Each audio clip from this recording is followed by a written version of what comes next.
Kevin Jackson Radio Show. What's up, everybody? Kevin Jackson here. It is the Kevin Jackson Show, KJRadio.com. Let's start with some headlines.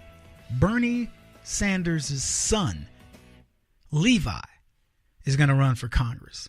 You guys hear this? I don't even know who Levi is. Levi Sanders. Let's look him up. Levi Sanders. 5 things to know about Levi Sanders. I'm pulling this article up as I'm doing this right now. Son of independent Vermont Senator Bernie Sanders announced he will seek to join his father in Congress.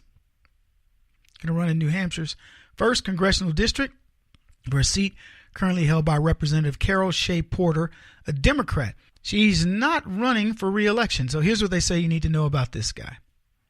He's living up to the Sanders brand. Means he's a sellout.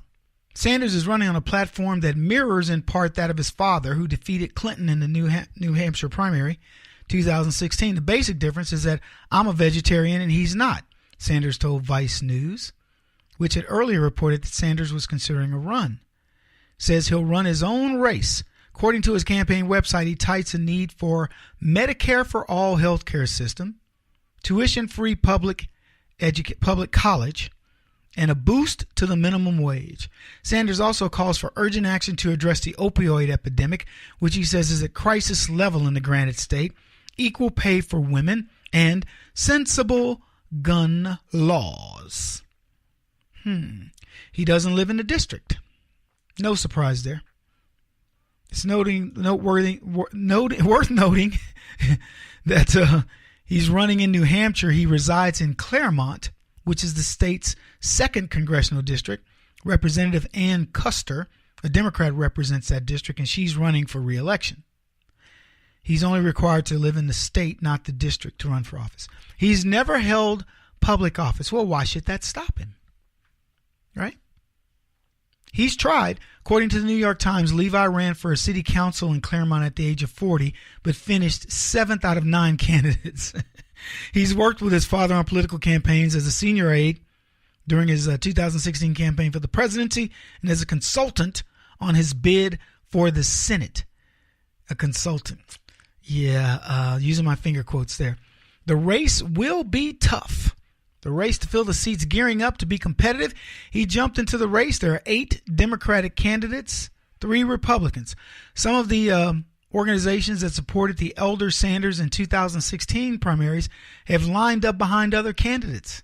The seat itself has bounced back between Democratic and Republican control over the past few election cycles. If the Republicans want to win this is a winnable seat, I would say. That many Democrats, small number of Republicans, solidify quickly, boom. Get it going, man.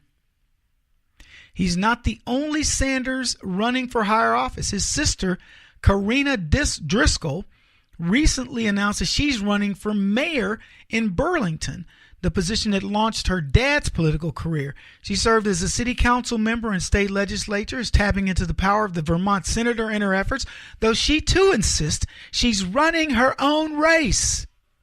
Being Bernie's daughter is one small piece, but it's an important piece, she said, to help people understand the vision for Burlington I'm talking about.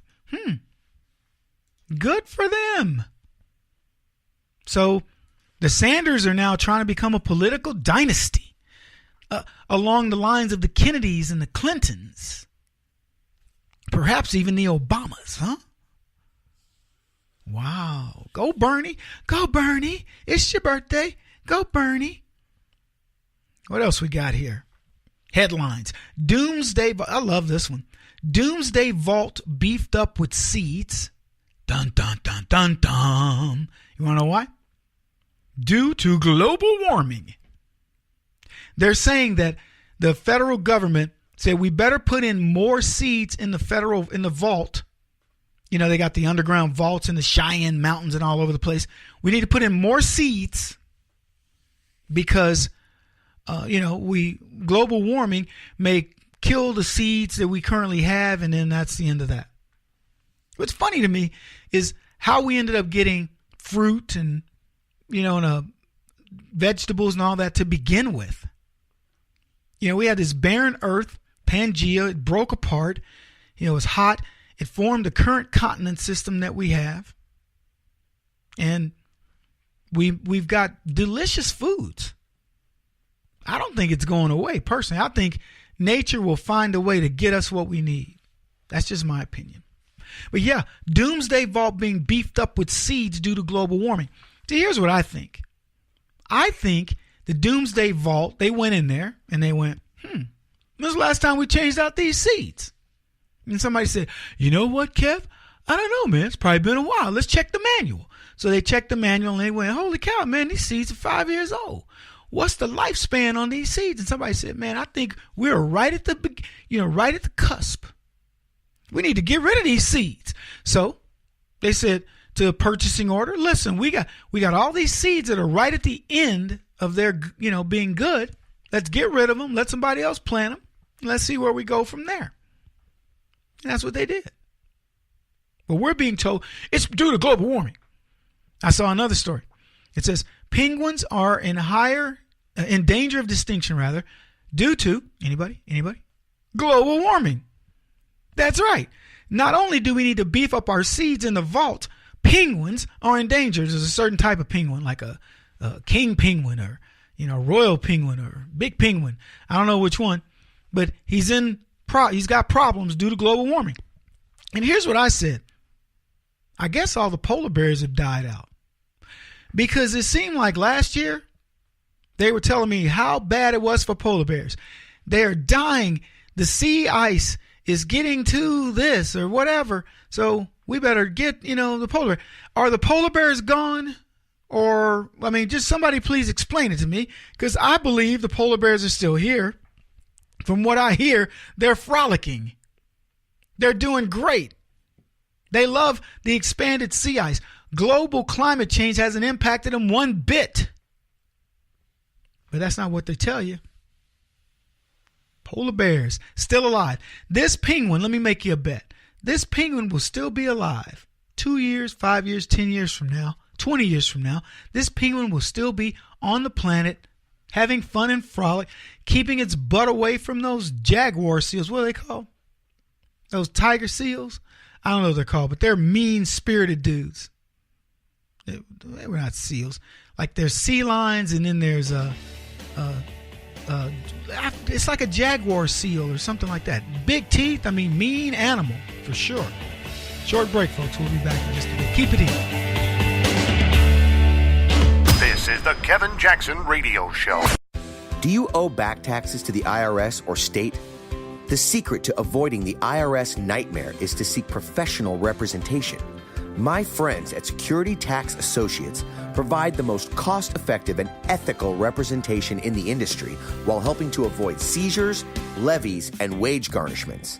Security Tax Associates is here to ensure that the appropriate steps are taken to permanently eliminate any possibility of future tax burdens once and for all. For a free, no-obligation consultation, contact Security Tax Associates, 844-779-4177. That's 844-779-4177. 844-779-4177. Or visit them at securitytaxassociates.com.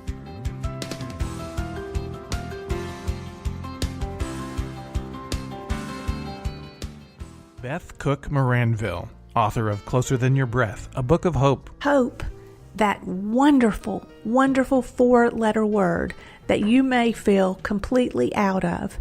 I wrote this book to give you great hope. It's not too late. If fetal position is an all too familiar place for you, I understand. If the next 60 seconds are too long, this book is for you. Wherever you are right now, whether you're dealing with divorce or death or sickness, take hope. You are going to make it through this pain. Don't roll your eyes. I've walked this road and I know it. The best is yet to come. Closer Than Your Breath, a book of hope from author and speaker Beth Cook Moranville, can be found on Amazon.com or Kindle.com. For more information, visit closerthanyourBreath.com or on Facebook at Closer Than Your Breath.